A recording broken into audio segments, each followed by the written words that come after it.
Welcome to the Farrell Sports Business podcast, where I interview leaders of the sports industry about entrepreneurship, leadership, and their career journey. I'm the host, Matt Farrell.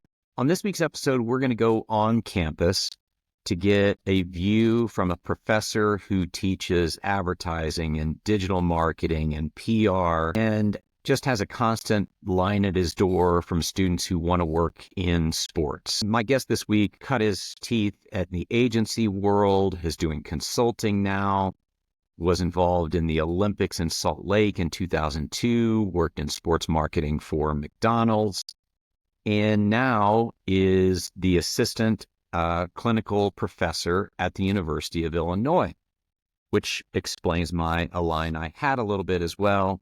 We've known each other for almost 30 years, but my daughter, Abby, was actually in one of my guest classes as well.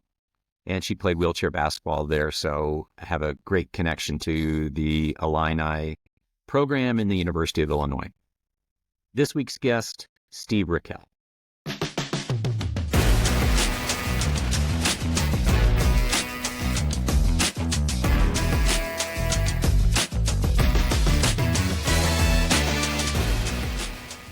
Steve, welcome to the podcast. I appreciate it. Well, thank you for having me on your podcast. I'm looking forward to it. Well, we're going to talk about your career and what you're doing now, how that relates to sports. But I want to just start out with maybe just a little bit of background. Tell me what you're doing at the University of Illinois, and then we'll get into some of your other business pursuits. Absolutely. So I started as an adjunct at the University of Illinois teaching advertising classes, and have just enjoyed it, really liked it. And opportunities continue to come. And in almost 2020, I believe, I became full-time. I'm a clinical assistant professor teaching marketing and digital marketing are my kind of concentrations at the Geese College of Business. So it's been great. It's been a 10-year ride so far. And I have been able to teach everything from strategy to PR to sports to digital marketing, sales. It's been fun to more than 1,000 kids so far. So I love the investment into the future leaders of tomorrow. But I also just enjoy, being part of the atmosphere that a university brings you. And that's been really fulfilling for me. Well, it's an awesome place. As you know, I'm new to the Illini family with my daughter graduating undergrad and master's there, and just became a huge advocate of the university and everything that's about the program there. So. Yeah, and for those of you who didn't know, that his daughter was one of my students, a very good student. So I enjoyed having her in class. I can even imagine right now where she sat in class, because people tend to be very meticulous about where they stay. So she was good, and keeping in touch with her and cheering her on has been incredible. Well, good. Well, Abby is cringing right now, which is part of the point of bringing all this up. But even for you, you did undergrad at Illinois, and master's there as well? Yeah, I did. I actually grew up in Champaign at the Univ. So I grew up Illini fan. The quick story is my dad emigrated from the Philippines. He was a doctor. He did his first job in New York, and then when he got his first real offer, he really wanted to go to a college town. So it was going to be either Champaign, Illinois, or Texarkana, Texas, or whatever, Texarkana, right? And so can only imagine what my voice and my life would be like if I was a Texan, but I'm not. And, all of my siblings, I have three other siblings. Three of us graduated from there, but all four of us attended at one time. So, I grew up there, got my bachelor's and my master's, and it was a great time. Wow. Well, it's a great place, and we became very fond of it. But, maybe one other background question, and then we'll jump in. Sure. To some topics about college students today and working in sports. But you also do some consulting business, with IOV Media and with Square Stack. So Yeah. you don't sit still very well, it seems. You've got a lot going on. No, and what I like to tell my students is I teach what I do and I do what I teach. And so every semester I relook at all of my curriculum and all of the content and go, okay, what did I learn from this last year? What's the new trends? So it allows me the ability to teach students concepts and ideas that they're going to immediately be impacted by, and helps to shape them. Right? It's not in school, just in college. There's what we call evergreen content, especially in marketing. You want to know what a positioning statement is? I can tell you what it is. Do you want to know what a target market is? I can tell you that. And those are things that we kind of teach all over again and again in all different classes, which is great. But what then I do is I said, okay, let's take a look at what's going on in the world today, especially in digital. Like, for example, I have a section on AI, right? And going, guys, like what AI was a year ago is completely different now. And the tools that I would probably teach you a year ago, they're gone and they're being replaced by even better tools, right?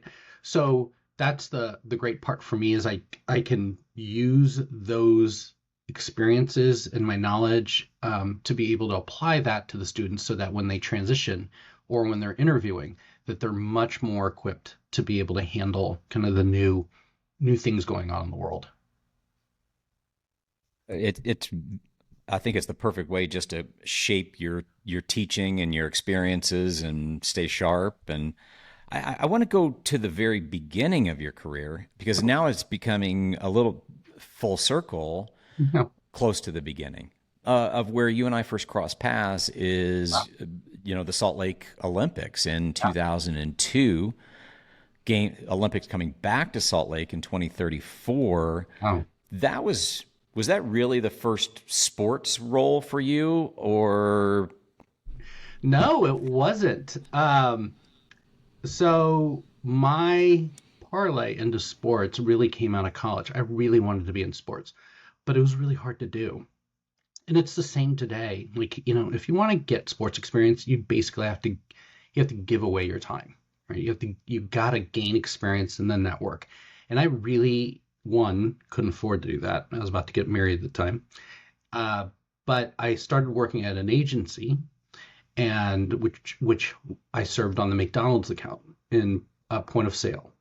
And so I did that for I started in 93, and for 2 years, I kind of just evolved in the position, going from new products and promoting that every month in stores to new ideas, new concepts. So I was part of the launch of Hearth Express, which was kind of a Chipotle, or not Chipotle knockoff. It was a Boston chicken knockoff, right? They wanted to kind of go after that, and then it didn't go very well. They ended up buying Boston chicken and then selling it.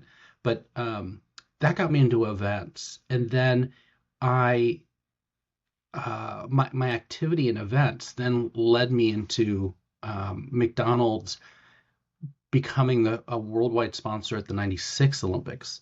And so they created a team at Frankel where I was. There were four of us initially, and we helped to provide the look of the games and the development and design of all of the point of sales for all the restaurants that they were having there. And so that was really kind of my first foray into sports.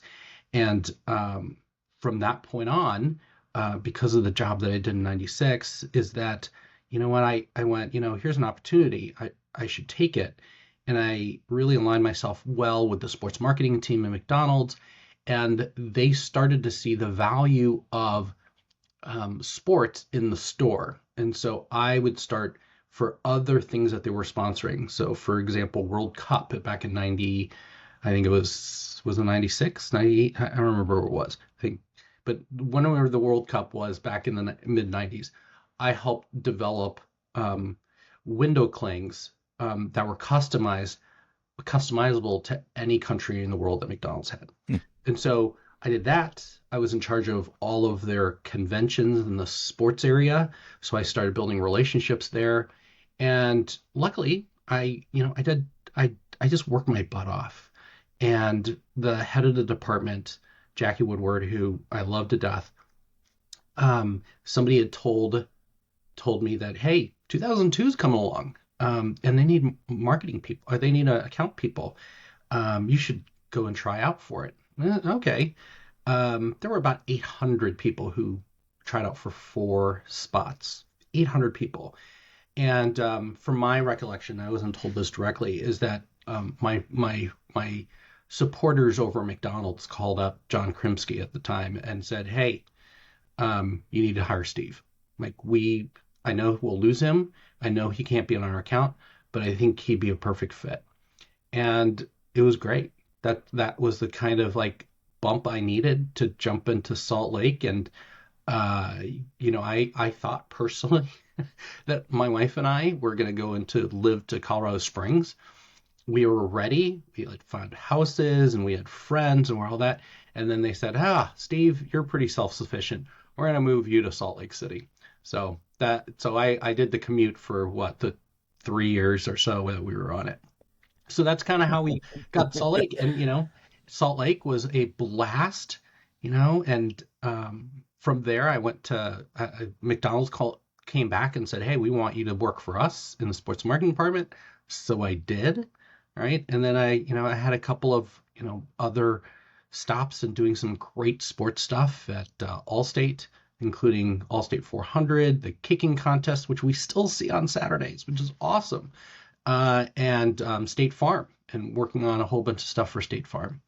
So on the sports side, I didn't know those. Yeah. yeah, it's great. And it's the funny part is a lot of the same people too throughout that whole kind of experience. There's like a gaggle of us who all kind of moved around at the same time. So it's been fun. So you put all those experiences together to Yeah. now of academia, consulting, and digital agency, and Yeah. and there has to be a line at the door of students coming to you of just like, Steve, I want to work in sports. I do. Yeah. I mean, sports, as you know from your daughter, maybe there's only few paths at the University of Illinois that focus in on sports. There's a whole group called Recreation, ACES. I think it's ACES, or there's another group. Mike Raycraft kind of runs kind of what we would call the sports kind of curriculum. But his sports curriculum is very much, in my mind, focused in on events and sales, probably. People translate that into different things, but that's kind of the content. He has some incredible like relationships out in the world, and he does some great things. But there isn't what I would call a natural sports marketing degree. You kind of have to cobble it. So what a lot of students do when they come to me is say, hey, they're, hopefully they're sophomores or maybe they're freshmen, sometimes juniors, right? I just said, hey, the biggest thing you can do is 2 things. 1, get experience now, wherever you can get it. And 2, network like crazy, right? Just start networking. Where I tell students to go is go to your local division of collegiate athletics, right? They have formal teams, they have informal teams, they have people go and volunteer to do social media for some of the revenue sports and non-revenue sports or Olympic sports. They have friends who are on the team.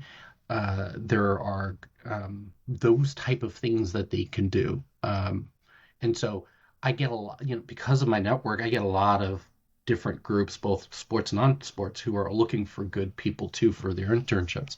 And the strongest ones are always the ones who are proactive in finding kind of their way into sports. So, it's funny. I'm going to use your AI example of what you taught a year ago is different than what you teach today. Yeah. Is there anything in sports, if you were Mhm. asked by students, doesn't matter, 10 years ago, 20 years ago, any advice that's the same and any advice that has really just adapted with time? Ooh, let me think about that. But I'll go back to what I just said. The things that are the same are networking, and being proactive. Um, when I tell myself, like if you were a student of mine and I say, hey, here's the reality about sports. I've been in sports for more than 25 years, actively probably 15 years of that, but I still have my network of people and things that I do. But what was true then, which is true now, is you not only have to build relationships, but you have to maintain those relationships. The people you grow up now that you're slaving away at a AAA ballpark, or you're doing sales for a WNBA team that's not doing well, everybody will go somewhere else. And if all of you are as invested in being successful, you're all going to get to places where you're not only going to need each other, but there's going to be opportunity, because then you're a known quantity. I think about sports in the as a sports fraternity. It's kind of hard to get in, but once you're in, you're in. Like that, your friends know friends that know friends, and they're the ones who are advocating for you, right? So for me, one way that I did it, which seemed to be very successful, is for example, you were a part of this in my sports PR class. I would just bring in my friends and I'd say, hey guys, just so you know, these kids are juniors, some of them are seniors, but they all want to go into sports. If you really like one of them, please let me know. Let me, help me. I'll help to kind of transition, and vice versa. And I tell, and this is true, has been true ever since I started teaching, is that when I have a speaker, a really good speaker like you, when you come to my class, Well, thank you. the likelihood is that you may get one person to come up and say hi to you afterwards, right? And you remember that person because that person made the effort. But then there's 29, 30 other kids who just kind of file out and go to somewhere else. And I keep saying, guys, if you just went up and said hi to that person, that connection is going to say a ton more than any, just sending them a note later on or trying to link in with them. They'll probably do it, but they won't remember you. And in sports, I look at sports very much like the entertainment industry. You have to pay your dues. It's not fun. You have to work lots of hours. You got to do so many things to be recognized and then have kind of the reputation of moving up and people going, hey, Steve's a great guy. You know what? You should think about that. Because not just in sports, but just in life, I tell students, hey, your first job may be 70, maybe 80% your resume and what you did in college. But really after that, everything is through your network. You get hired because somebody knows you or somebody recommends you. And I go, that's why it's so important to build those relationships, because guess what? Matt may not be able to help you now, but 3 years from now, he totally could help you, right? He has these networks. The stuff that you're doing with baseball, you're going to eventually, potentially need an intern, or you're potentially somebody who, is really good. And I go, hey, you know what? I got a girl named Maya. She does social media over for Chicago Cubs, and she's great. Maybe you want to talk to her. And I've had a lot of placements, a lot of students who get pulled into it because the relationships I have. Because as you can imagine, we're middle-aged people, right? And because we're middle-aged, we don't have, just general, we don't have that connection to young college students, young people. But I do, because I'm a professor, because they're in my network. And so a lot of my network will come to me and go, hey, Steve, we're looking for a new hire. Hey, we need somebody who does sales. We need somebody who you know, right? And that's kind of the benefit of kind of what I bring to the table. So that's kind of the similar thing. The different thing in sports, it's NIL has changed everything. It really has. And there's so many kids who come to me and say, oh, I want to get on the NIL train, which is technically, in sports marketing, it's just basically endorsements, in a sense, right? There's money involved and you trade that money for something, but the complexity of what that looks like is out of control. And what people are willing to pay and what people are doing. And, the rich get richer in terms of the agencies. So younger people, I tell younger people, it's like, and it's hard to tell them. It's like, you know what, if you know somebody on the team, you may want to try to help them out. Like I have a couple of students who are on team. I'm like, hey, if you ever want somebody to look at your contracts, I'm happy to do it. Right? I can help you do those type of things. But it's the complexity for that has made the entry point in that specific one a lot harder. Right? And so uh, the other part I think in sports is, and this is me, is there is in my mind kind of a globalization of sports that's going on. So the opportunities are out there. I believe that, like for example, the NFL's footprint wants to expand over into Europe to create, a true kind of two-party system type of thing, where you'll have it's kind of like the old NFL Europe, right? But a little bit more formal, much more. The quality is much higher, and the hope that the NFL team there is going to play for the one here, and then there's going to be a true Super Bowl and a true world champion. But guess what? All that needs people. All that needs stuff. But once you go over to Europe, like again, I went to Europe for the first time this summer. It's like, oh wow, football's like a small thing. Soccer is a big thing, right? And I think soccer coming into the U.S. with World Cup, there's opportunity there. So it's just one of these things where, hey, if you want to go to sports, you got to think broadly. You got to think about things like, U.S. cricket. They won the World Championships. Holy mackerel! Like, okay, right? There's an opportunity there to grow the sport. Pickleball, as you know, pickleball is a sport. There's opportunity there, and it's you just have to think. You got to step away. For students, I tell them you got to step away from working from the NFL, the NBA, as your first thing. You will eventually get there, but get the experience, on the ground experience with brands and with sports where you grow into it and have such an incredible like insight that then you apply to whatever you're doing. That's my It, short it's answer. it's no, that's really no. I mean, it's really good advice because there's so many. You think I want to work in sports, and that immediately means I'm in a basement dialing for dollars for a minor league baseball team, and there's so many other ways to get in. Yes. So this is not a intended as a generational question of these kids today or the Yeah. grumpy old man on the front porch. But, when we were coming into sports in the 90s and the 2000s, I don't know that we had it right in terms of work-life balance or other things. Are students different today? Are they looking for something different?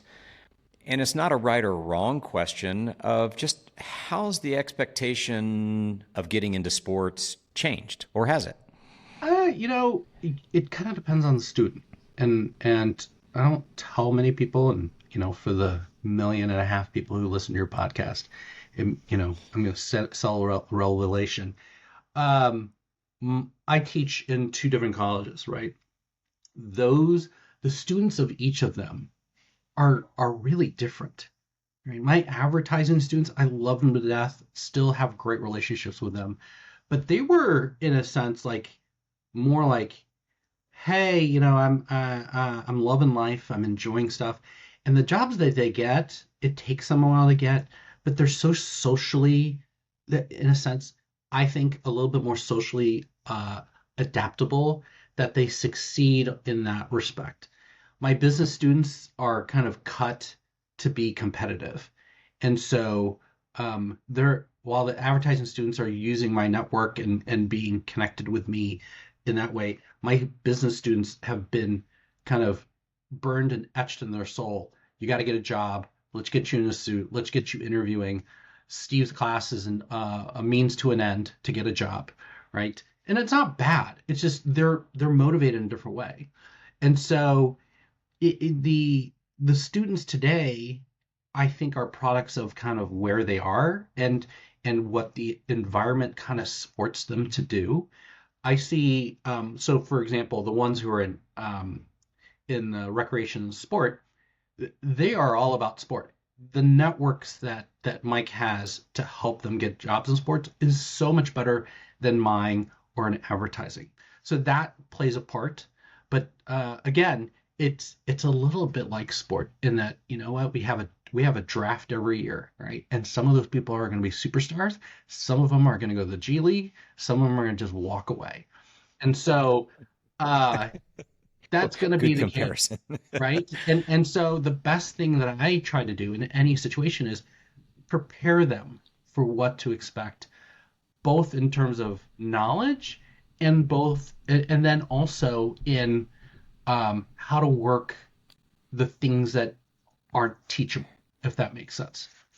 Um, It there, does. there are things that are there are things that like you and I know uh, that students when they go into the job are like, holy mackerel.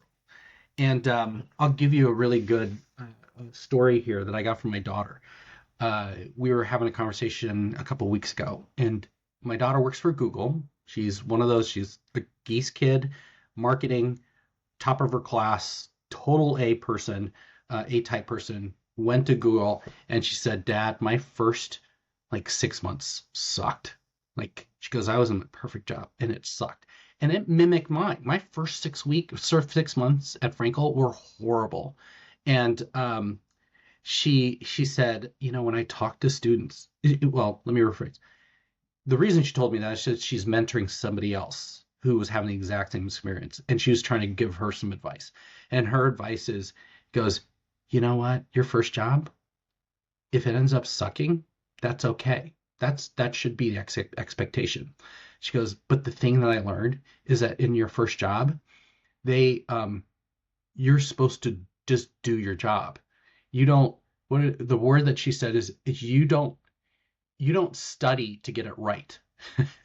Right? Students in college study to get the A, but in the real life, they have to do to get it right. And doing means failure, and failure is something they have to get used to. And for, my daughter, who is always trying to do the right thing and doing it, it is one of the things that she had to realize, like, I have to be okay with failure in order to succeed. And so when I go in to teach, I talk to them and I go, guys, don't worry about the grade, right? If you are a 2 in marketing and I get you to a 5, that's not, bad. It means that you got better, right? You learned something. And so with these kids in sports, I think the biggest mentality is this, and this is not reflective of their personalities and their, what generation they're in. It's that they study for success. They don't do for success. And so when I encourage them early to get those experiences, those are the things that will help them to think about failure in a different way, right? Because we all fail. It's great advice. Right? It's really, I've just never Awesome. heard it that way. Right? Yeah. And you think your career is going to go on a certain trajectory, and it's always going to be a ladder, and I'm going to go from step 1 to step 2, and then you're going to get knocked down a couple rungs Yep. somewhere along the way and figure it out. Yeah. But I promised you one question that I was going to surprise you with, that I wasn't going to give you any advance warning on, but Okay. I'm dying to know this one. Okay. I want to know about your encounter with Flavor Flav. Oh, yeah. Oh my gosh. Um, so my wife and I, so the great part is my daughter, Kate, who we talked about, my awesome daughter, Kate, and I have 2 other daughters who are incredible too. She works at Google, but um, I got to tell a story because it kind of all works together. Is when I was in 2000, right?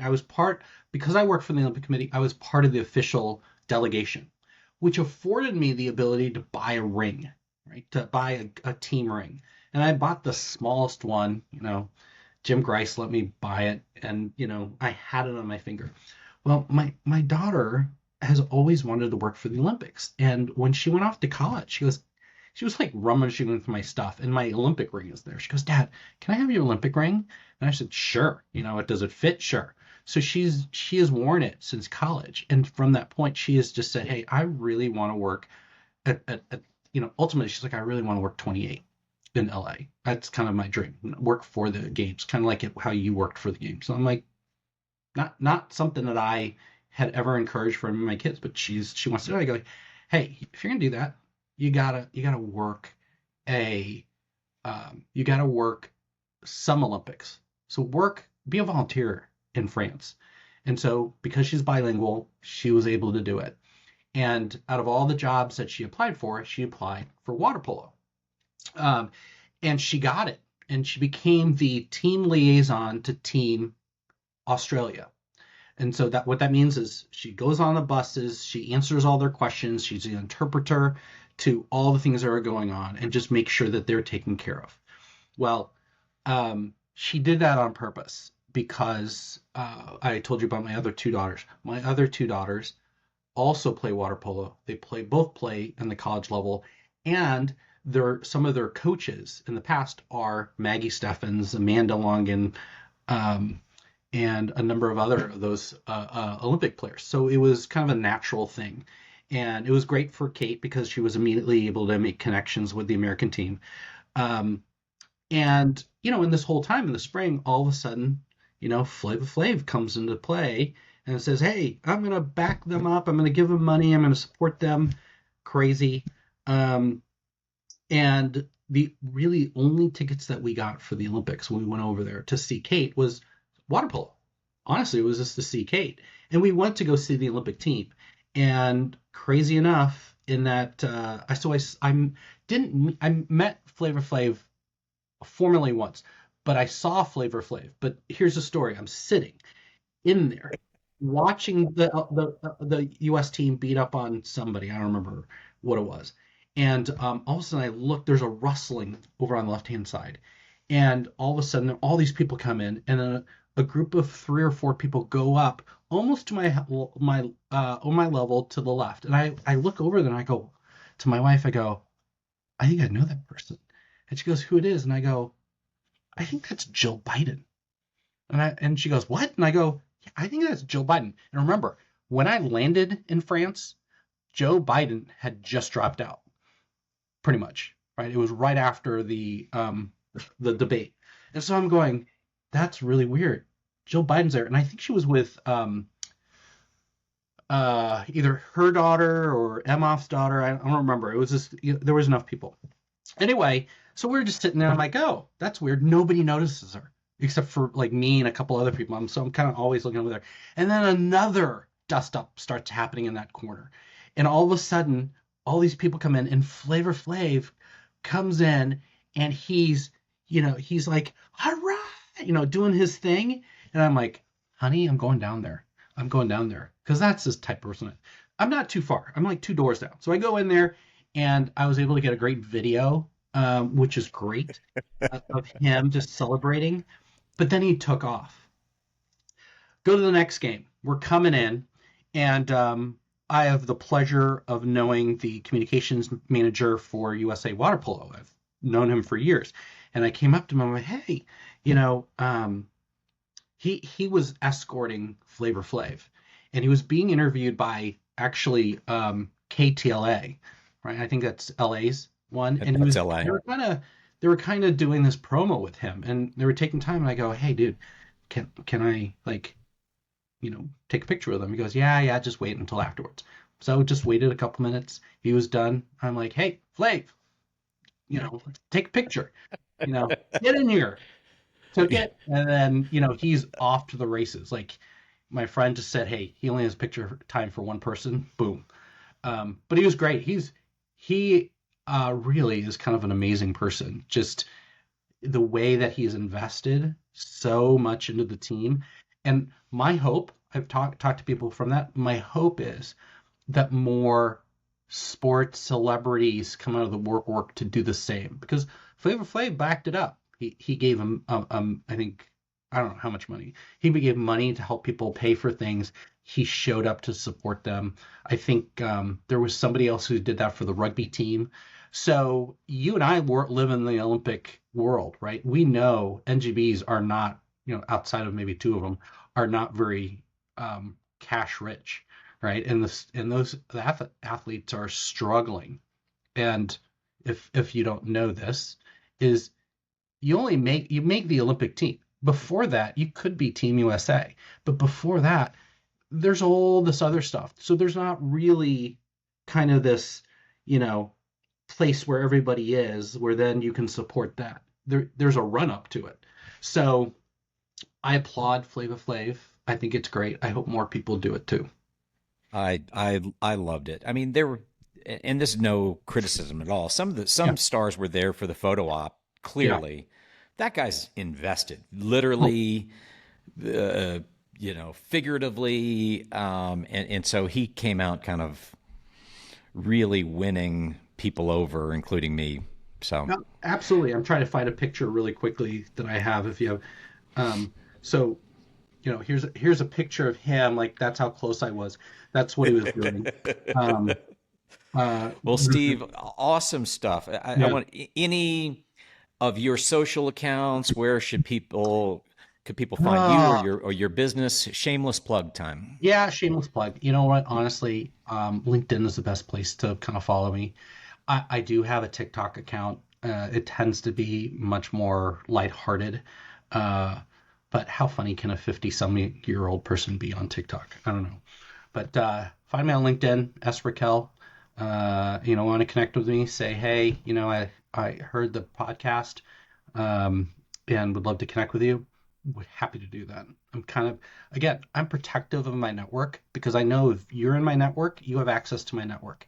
And there are people who go into networks and all they want to do is exploit the other people in the network. So be particular, be purposeful, and I'm more than happy to connect and help you.